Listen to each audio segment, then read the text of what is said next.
Et af problemerne i vores velfærdsstat er, at de højt uddannede flytter fra Danmark, blandt andet på grund af skattetrykket. Desuden flytter danske arbejdspladser til udlandet, blandt andet for at spare på afgifter til f.eks. el, samt der er billigere arbejdskraft.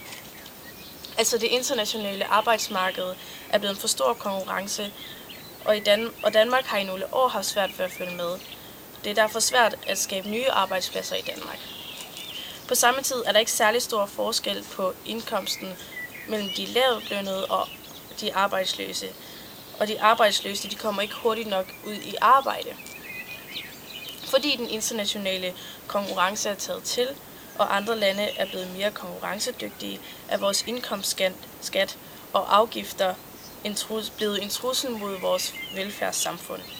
Virksomheder lukker, danske arbejdere mister deres job, og for de arbejdsløse kan det ikke altid betale sig at finde et nyt arbejde, fordi de kan få dagpenge eller kontanthjælp. Samtidig mister nogle af de lavtlønnede penge også.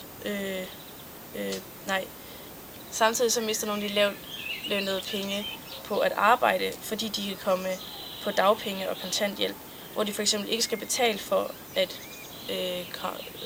for transport til og fra deres arbejdsplads.